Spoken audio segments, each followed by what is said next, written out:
Here we go, bridge programming. And so this is the area where all the students are going to end up. And the turtles there are set up for a demonstration. You guys are welcome to check those out.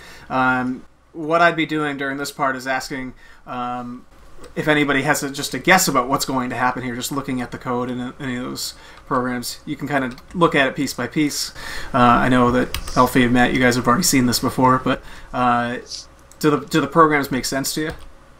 Yep. Yeah, so select slot number 1, do forward and place it underneath. Yeah, okay.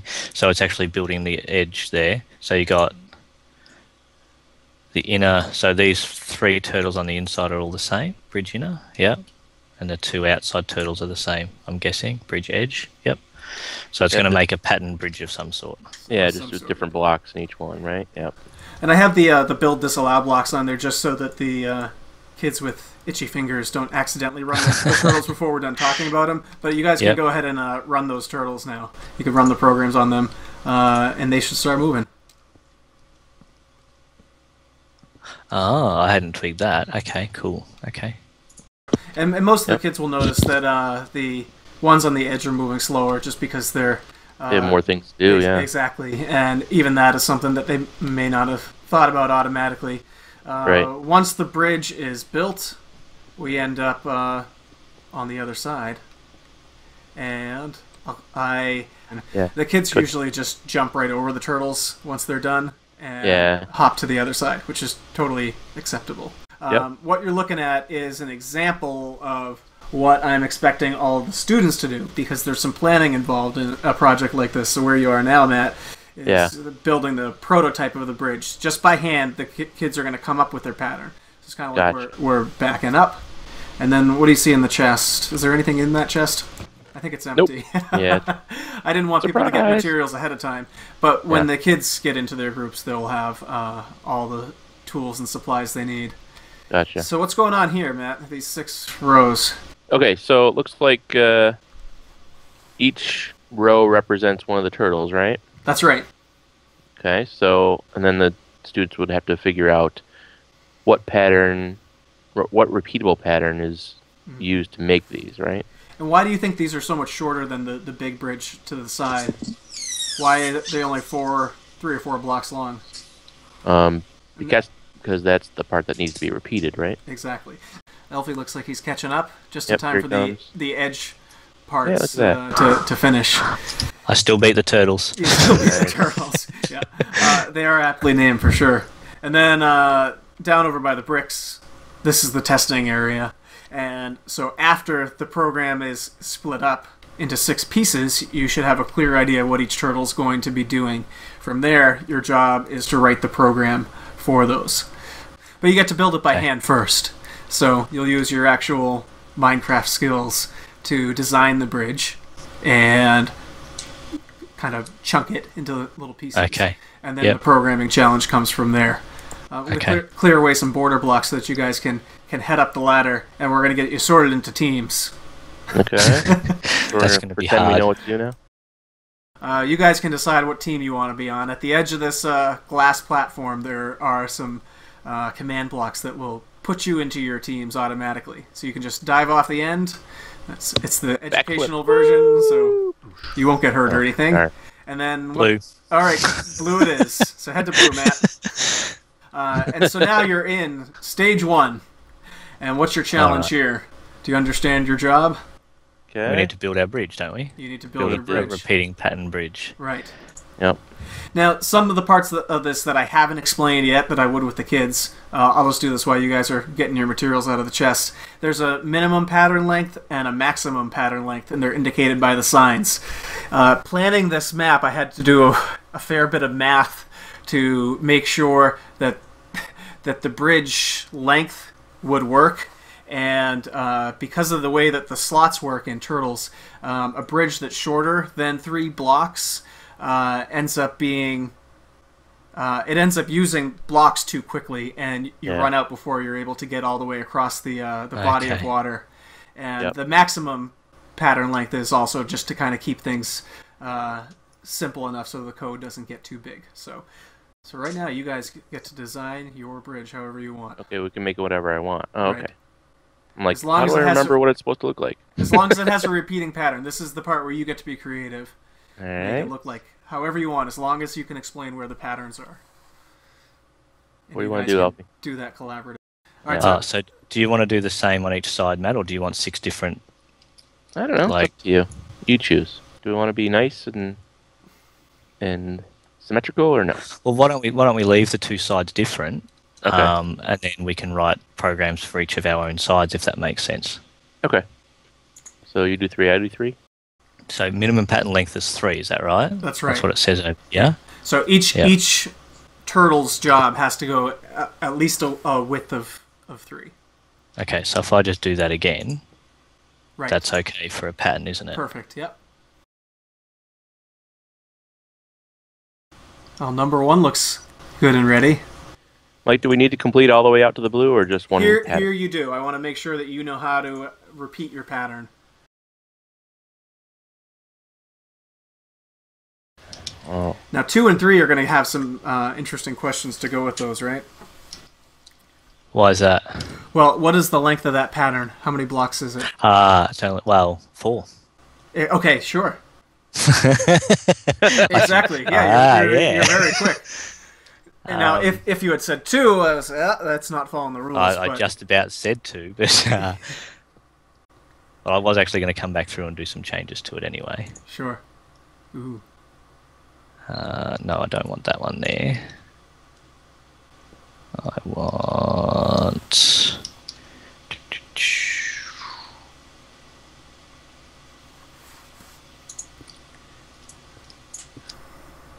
Houston, we have a problem. Yeah, I'm not seeing the pattern on number 6. Since the torches are on different types of blocks each time. Oh. I had a lower pattern and an upper pattern. Oh, okay. And the patterns, the turtles 2 for patterns row are different lengths, right? Yeah.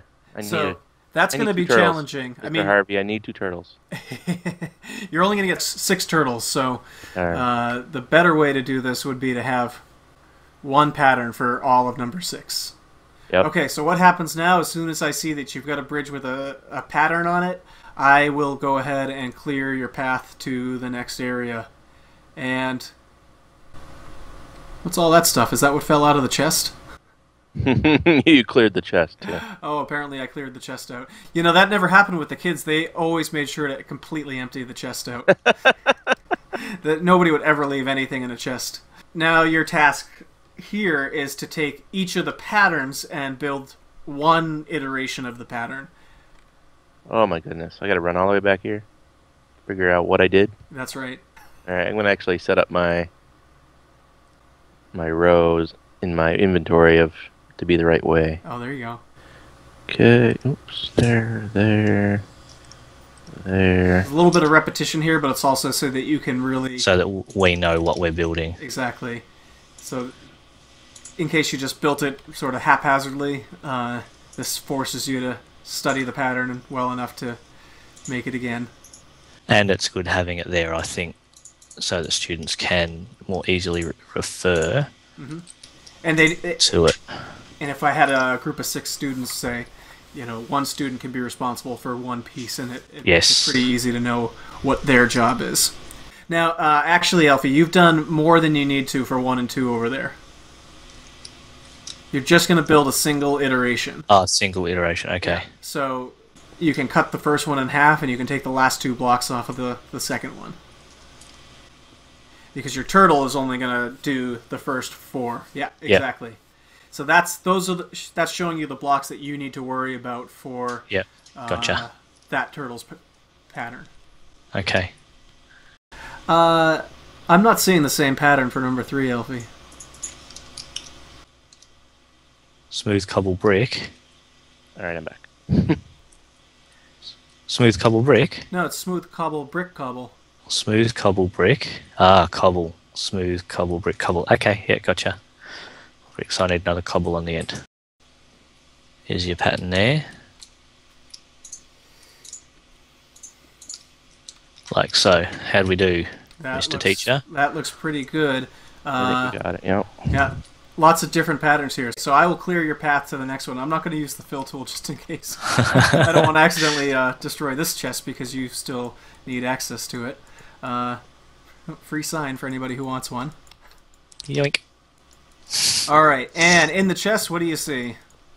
Blue and okay. Turtle and discs. All right. So you have a template of the program. So you're going to put your turtles directly on top of the number blocks, just like that. Yep. And you can throw in one of the templates, and you should see a starter template. Now this isn't your entire code, but it might be enough to get you started.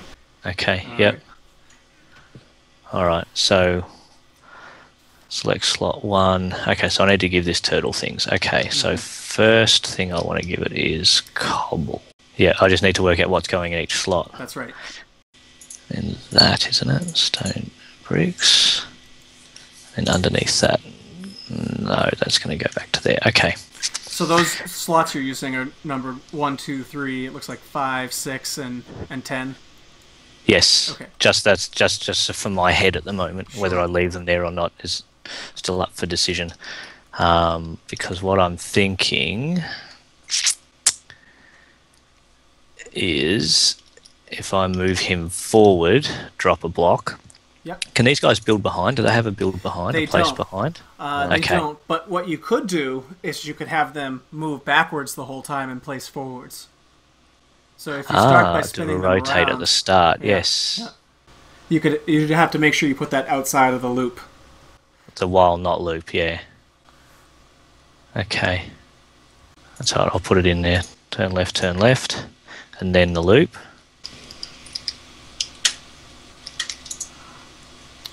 So the first thing you'd be doing is moving backwards, right? Yeah, so now I need to move backwards 1. Do move backwards. Select slot 4, 8, 9, 10, slot 10, and place forward. Where's place forward? Then I want it to move back and move down. Yeah. Then I want it to select slot 5 again. 5 again. Oh, that's going to be a problem. Why is that? Okay, because if you're taking from 5 twice during this loop, you're going to run out of blocks in slot 5 twice as fast as the others. Do you follow? Right, yeah. So instead, what would be better is if you used a new slot here. So this should be better, because what I want you to be prepared for is that the real challenge is not right here to build this 12-block bridge. Okay. The real challenge is going to be much, much longer. And so slot you're going to have just enough blocks if you put a full stack in every slot. Okay, now I'm with you. Okay. So choose 7, which is cobblestone. Where am I? I'm up, I'm down. So I'm backwards, I'm down, and I'm going to place that forward. Oh, place forward. Is this syntax right? I mean, I don't see any syntax mistakes. Okay. As long as everything falls before the end. Okay. So then I don't need to move backwards again, though. This is why I wanted that move backwards out, because I only need to move backwards once. Everything else is already in there.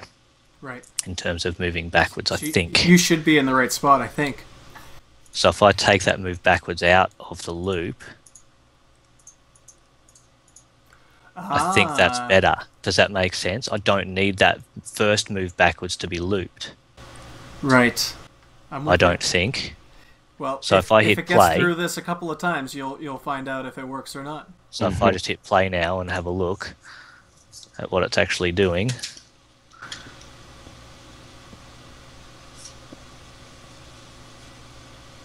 Okay, it stopped, I think. Why did it stop? Oh, why did it stop? Troubleshooting. So tell me about that loop. Well, there's not a block in front of you. Gotcha. So because we changed it to be going backwards. Yep. How could you change the loop? One nice thing you can do, you can hit the rewind button on that turtle, Elfie, and it will bring it back to the 1. Yep. And now if you have your pickaxe, the iron one, you can actually clear out those blocks so that you don't have to try to change your program from the wrong spot. So if it doesn't work out, just make modifications. Oh, number 1 just disappeared. I'll get you. So how do I tell it to do that then? Can I get rid of that detect? I mean, the solution is to put my turn 180 at the end there and put the first 180 back in. So do a turn detect forward. So if I do a turn right and turn right after I've placed that, turn left and turn left back in there.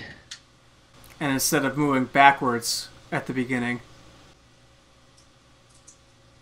No, I still need to move backwards 1 at the beginning. You think? Which no. Which way is no, it no, no, facing? no, no. Yes, sorry, yes, now I'm with you. Alright, so move forwards, then do your turn. Do all of this, turn back. Is there a block in front of you? If there's not, do all that again. Okay. Maybe. Go. Because I'm gonna have to go soon. Yeah.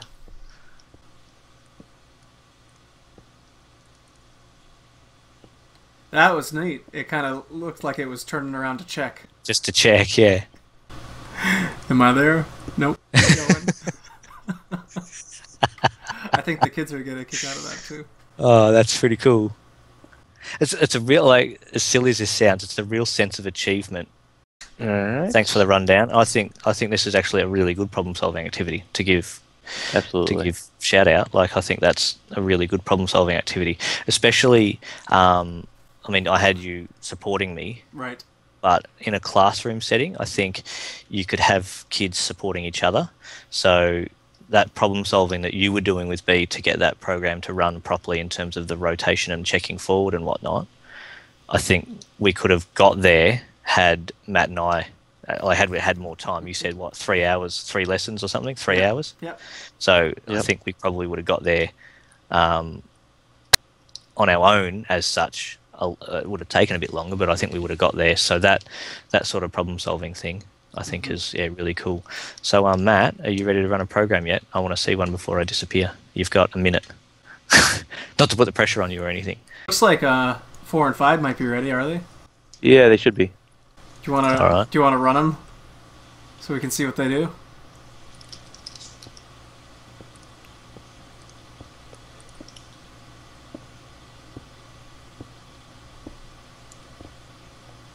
Okay, hopefully they match. Yeah, very nice. Much more along the lines of where most of my 4th graders were ending up. A very simple... Choose this slot, place it, choose this slot, place it stuff. Yep. So well, that makes sense. So there's the pattern of the blocks, but there's also the pattern of the commands that they're trying to identify. And yeah, so that's just a knowing which block you place in which slot, basically. And again, if I had a student that this wasn't challenging for, they'd be working on number 1 like you were, or number 6. Yep. And I think there's some natural differentiation that can happen in that way. Yeah.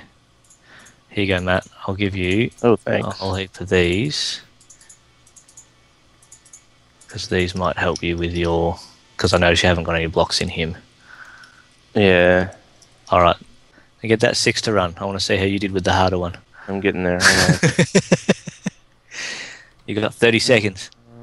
Yeah, I'm not going to make it. That bell signifies my cue to leave. All right, all right, man. Thanks very much, guys. I'll catch you later. See ya. Thanks all right. It's very good at pattern recognition as well. Right, and different levels of patterns. Yeah. Because I noticed you were talking about, like, every 2 slots there was a movement pattern. Yeah. And then you also have a pattern where you're doing, like, movement, slot, place. I wonder if it works. We'll try it out. Let's try.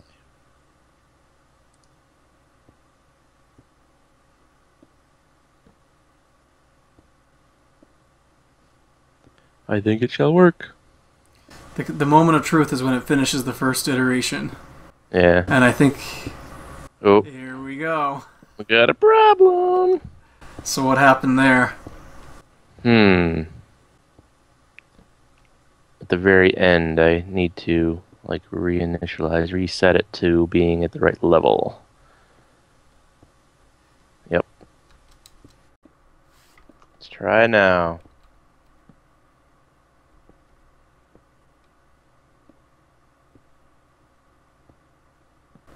Could be wrong, but I could be right. Looks good. Ta-da. Now yours will probably also stop when it gets on top of the brick wall, which is fine. As long as we know that it can go from one iteration to the next, we are all set and good to go. Awesome.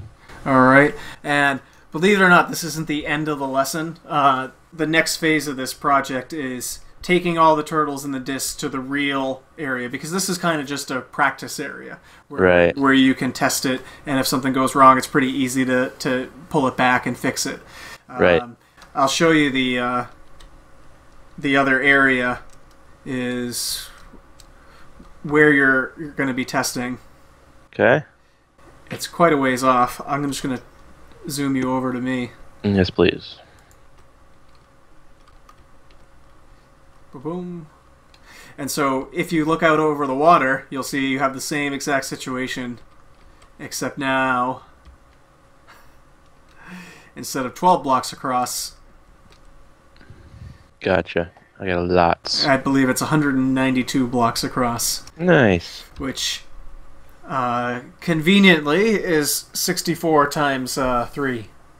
So if you have a pattern of 3 blocks and you have 64 in each slot, you'll just make it, which is why that pattern length has to be at least that long. Yep. And then in the chests, I think all the chests are just like fully loaded with everything you need. Awesome. Very good. Yeah, that's really cool. Even when you're not a kid, it's really cool.